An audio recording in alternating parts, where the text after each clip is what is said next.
What is going on, everyone? It's Nick from Breaking the Clutch. Hope you guys are having a fantastic night.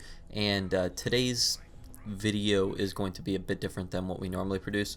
So I'm not going to be doing an analysis in this one. I did put a fun gameplay in the background that I personally enjoyed. Played as Aatrox in a 1v1 right before I left for my trip. It's been about 9 days since I've last played. And we've continued to upload content, even though a lot of you guys are, pushing back and saying you're not too interested in the current meta, you're not playing the game right now. We do hear that outcry, so I'm going to probably calm down on the analysis videos for the short while until they release a patch. So what we're probably going to end up doing is doing a lot of live comms, try to get some fun gameplay or some fun conversations in there rather than trying to analyze a broken game at the moment. So that's what it's going to look like for the short while. Hopefully they get this thing out as soon as possible, and then they we can go back to analyzing fun gameplay and strategic gameplay rather than this garbage current meta thing that we've got going on with two broken leaders. So that aside, just wanted to make sure that we're all on the same page, because I do hear the comments saying that you want to hear more analytical videos and 1v1s, and even though I'm not great at 1v1s and by any stretch of the imagination, some of you guys do enjoy hearing those and getting a different opinion. So now that that's out of the way, today's video is going to be pretty much two parts. First part is going to consist of my opinion on the current state of things in the Halo Wars scene, and then on the back half of it, I'll be addressing pretty much some channel update stuff and some live streams and all that stuff. So if you're here for the title of the video, then stick around right now and we're gonna jump right into it. So first thing that I have to say is I'm extremely disappointed with the fact that there has not been a hot patch or hot fix as of yet for Forge. All right, I think that's it's damaging, to say the very least, to the Halo Wars community. Halo Wars 2 does not have the biggest community, although it is I'd say a great community. It's not by any stretch of the imagination, it's no massive community. It's probably one of the smallest Halo communities that there has ever been, at least from a large game. Not maybe it's this is bigger than a mod team or something like that producing a side game, but for a main title game, this is definitely the smallest community. So when they throw out something like something game breaking like a Forge Hog 300% buff, right? You alienate 95% of, I'm just throwing out a number, but you alienate many players from the game who aren't typically who aren't trying to compete at a high level, who are just there to have fun. You really alienate most of the players in the game. Because let's face it, any game that you can find, it doesn't have to be Halo, it doesn't have to be FPS, doesn't have to be RTS. Most of the people there are there to have fun. Sure, there's a little bit of a competition side to that, but most players are not MLG. Most players do not go in game battles. So you see what I'm saying? It's when you put out something like the Forge Hog Anvil round, 300% buff, you are not really hurting the top tier players. That's because they figure out ways to get around it. We've tried to present a few ways on this channel to get around it, and then you'll notice that, again, majority of the people are like, I'm just not going to play it because it's just broken, it's stupid. That's because what they've done is they've alienated those players who just, they don't have the time maybe to put in and try to figure out the way to fix it or improve their own gameplay in a situation that is so broken that they can't physically improve their own gameplay, or they find it too frustrating to improve their gameplay to stop this. So again, when we're dealing with this Forge Hog at the moment, and I'll get to Serina in a second, but when we're dealing with just the Forge Hog, the most damaged part of the community is going to be the rest of the non-competitive, right? The ones that aren't champ players. Champ players have figured out how to deal with it, and as frustrating as it is, they actually don't really deal with it. They conform to it. They're using Forge Hog. If you look at the leaderboards, and I can't really blame them, most of them are using Forge. We try to stay away from Forge. BtC, if you see Pat, myself, and Ryan running, we try to avoid Forge as often as we can because I can't stomach it. But sometimes you just have to if you're gonna win. So I get it, right? A lot of people are frustrated. It's disappointing that no one's put out a patch yet, or 343 and CA have not figured out how to just put out a patch simply for one thing. You can literally deal with Serina and all her BS You could put that out literally 3 weeks from now. I don't think that's what's game breaking. What is game breaking is Forge's Anvil round. And I said I'm disappointed in 343 and CA for not putting out a patch, right? But I'm more disappointed in the fact that who was the person who said this thing needs a 300% buff? This is where the problem really occurs for me. You're not saying that you want to double the damage. You're not saying that you want to, just increase it a little bit and make it competitive. Based on the spreadsheet that they've probably got in the background, they can see how much damage a chosen leader does compared to the Shipmaster's hero, compared to Jerome, compared to Alice, whatever. You see the statistics behind the wall. And yet you somehow justified not a 100%, not 50%, not 100%, not 125%, not 150%, not even 200%, but you justified a 300% buff on a single thing. That is outrageous. I hate to bring so much negativity to this, but it's true. I can't imagine, and anyone who I've talked to, they can't stomach and they can't think of in what scenario you can simply just say, let's just give it a 300% buff. Imagine if if you're playing, imagine if anything else got a 300% buff in this game. It's obviously going to be the most overpowered thing. Take a Wolverine. If it got a 300% buff, no one's touching air. I mean, air is not really the best thing at the moment anyways, but you get the point. If you put a 300% buff on a hunter, guess what? No one's going ground because the hunters will absolutely destroy. You're just going to go a bunch of snipers and then air. So you're getting what I'm saying. 300% buff on anything, and you've eliminated the other side from that. Fortunately, or unfortunately I should say rather, the Forge Hog can simply destroy air, it can destroy ground, it can destroy vehicles, it can destroy its own counter. You've got a pack of hunters? No, you really don't. Do you have Hornets in the air? Nah, you don't, because the Forge's Hog just destroys all of that with Anvil round. Again, that's where the real issue is for me. It's not that you wanted to increase and make Forge viable. I'm cool with that. But to simply go we're not going to do 50%. We're not even going to do 75%. We're just going to take this thing right up to 300% and break the game. There was some steps that were obviously missed. And I get it, you're onto new projects, probably CA, as much as we'd like to think that they're working on the Awakening of the Nightmare DLC as a whole company, CA itself. Likelihood of that, no. They probably got a small development team working on Awakening of the Nightmare, and CA's probably moved on to their next title. Simple as that. And of course, that's just me taking a guess. So I can't sit there and say I can't say that CA is at fault for this. I'm just saying that the process of just using basic common sense was thrown out the window. You can have a small team of 4 or 5. I don't care who it is. Someone has to be able to say 300%. Are we sure? Are we sure we want to do something 300%? Not 50%, not 75%, not 100%, but 300%? That's all you needed. So so the fact that I assume that they have a small team who works on this stuff right now, a very small team if I had to take a guess. All it took was one person to say 300%. Maybe that's not, maybe that's not right. Let's start with 100%.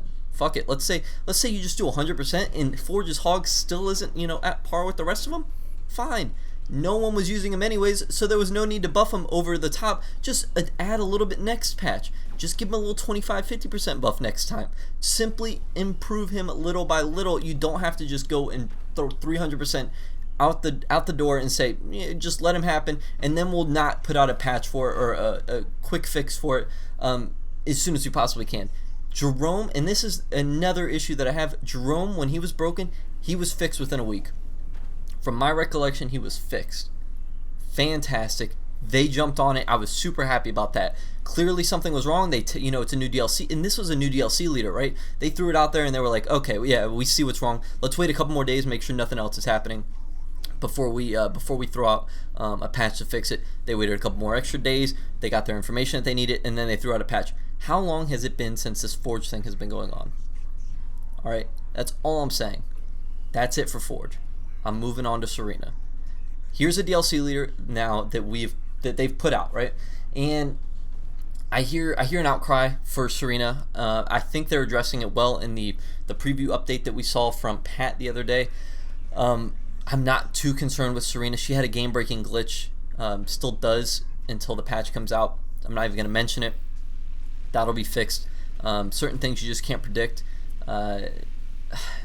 You know, I'll give them the benefit of the doubt of it. It's a new DLC leader. As I've said before, I assume they have a small team working on it, so they can't see it. They can't, you know, do every strategy. It's not as simple as just saying. It's a little more different than just buffing something or nerfing something. The way that you use a leader is completely dependent on the thousands of players who play that particular leader. So different strategies can come of it. I'm not concerned with what they did with Serina. She's obviously overpowered in the mid to late game. You time the cryo with the seismic, and you can rinse a population of 80. I get it. I didn't know that when I made a previous video.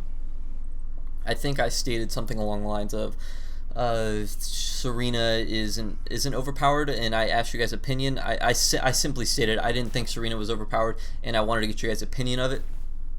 And most of you guys were. It was kind of split. It was like a little bit were like, yeah, Serina's really overpowered. I hate playing against her. I hate playing with her.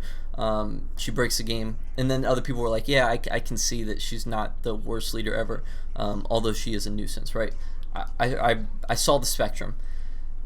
Now the issue should be the fact that the cryo and the seismic combined are breaking the game. That should be the issue with Serina. The fact that Serina freezes units, or the fact that that you don't like the fact that your units get frozen, that's not game breaking. That's just you having to get over a mechanic in the game, a new mechanic in the game, which I thoroughly enjoy. Now, not by me saying I enjoy it, that doesn't mean that it should be. Everyone should be enjoying it, right? It's just my opinion that it's not breaking the game just because your units get frozen and then they get unfrozen later. It just adds a different strategy to it. Now, where the game does become broken is when you can simply cryo, bomb, and then seismic, and then destroy an entire army. Those are two different things. One is just a new mechanic added to the game, which is freezing units, which I think is fun and I kind of enjoy it. And then there's another part of it that actually breaks the game. So if we separate those two, I think with what they're doing with the patch or the preview update patch, I think they're on the right track. Now, if I know there's still going to be complaints about Serina after she's fixed, hopefully, based on those patch notes. There's still going to be people who are upset with Serina because they just don't like getting their units frozen. I don't really see that as a complaint that is valid in any capacity. I think that's just people just not adjusting to a game. So, again, Serina, I think they're doing the right thing with the patch that should be coming out soon. Forge, I'm gonna just stop talking about Forge at that point. You guys have got my opinion on Forge. You've got my opinion on Serina. What else do we got going? I think that's just about it for looking into the preview patch that, again, hopefully is coming out very soon, even though it should have been out a long time ago. But whatever, that's that. I hope you guys enjoyed. If you were here for the title of the video, so no clickbait in any sense of the imagination, there you go. That's it. I'm going to move on to channel update stuff. So if you did enjoy that first part and you were here for that first part, thank you so much for watching. I appreciate it. Leave me your opinions down below, and I'm going to go ahead and move on to some of the channel update stuff. So moving on to that. And I apologize if I sounded like I was a bit aggressive. I was driving for like 9-10 hours today, and I was thinking about all the Halo Wars stuff. So had to get this out there, and hopefully it came across as more constructive than aggressive. I don't know. All right, let's move on. Channel update. First things first, we're gonna start putting out videos. I think starting Monday, I think that's when we're going to start doing it. Videos are going to come out every day, 5:30 Eastern Standard Time. And this obviously depends on, is DLC coming out that day? Is there patch notes that we're waiting on? So sometimes video times will be different. But for the most part, you can expect videos 5:30 Eastern Standard Time to drop. So that way you don't have to check back on the channel every single, you don't have to check back every few hours. You should know that 5:30 Eastern. If it's any time past that, you should be able to just jump on YouTube and then see the video. So with that said, the next thing we are working on is producing some live streams. Now, I think as of right now we have planned we're gonna start doing weekly live streams, and I know that's it's a bit of a commitment, but I think it's something. I think it's the next endeavor that we need to push forward to here at BtC. So I think the first thing that we're gonna do is try to live stream twice a week. This will include Halo Wars 2. This will include Halo 5. This will include pretty much whatever we're feeling at that moment. It's obviously not a part of the main series that we've got going on the channel. So it's not always going to be Halo Wars 2. You will get your Halo Wars 2 daily videos, but for the most part, don't be alarmed if you see us playing COD 4 Prop Hunt or if you see us playing Halo 5 custom games. And I want to take that time as well to bring in people from the community. A lot of you guys enjoyed the community playdate that we had, if you want to call it that.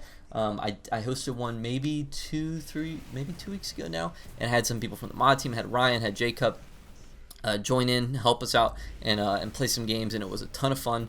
And I think that's kind of what we're going to do as well. I want to bring in as many people as we can. So if we're playing COD 4 Prop Hunt, if you have COD 4, sure, join along with us. Let's play some Prop Hunt on COD 4. If you have Halo 5, we can take up to like 16 people in custom games. So feel free to join along in that and interact with us there. If we're playing Halo Wars 2, there will be times where we're going for, we're playing competitive and we've got a 3 team going or a 2 team going, and then there will be times where we're like, let's just play custom games. So hopefully that brings in a little more diversity, and hopefully it brings you guys along with us and are able to interact with us as well. We'll be hosting that on YouTube, by the way.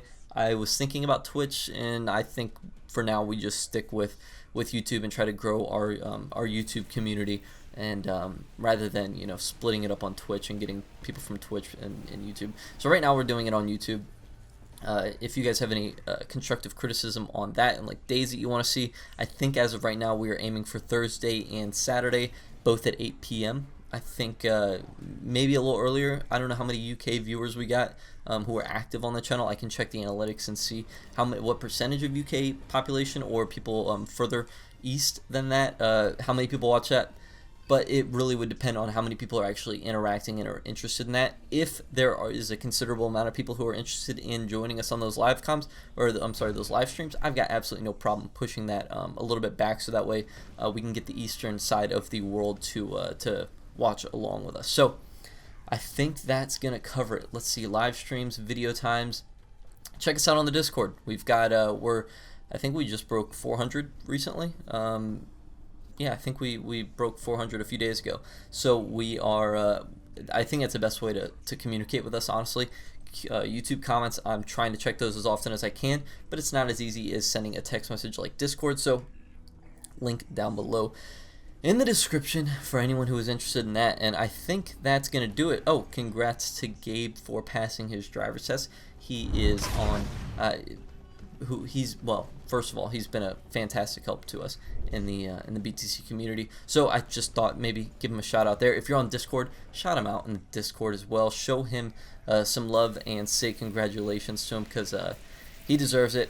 And I think that's gonna do it. I think we're finally done. Hope you guys have enjoyed today's video. If you want to see more like this, let me know.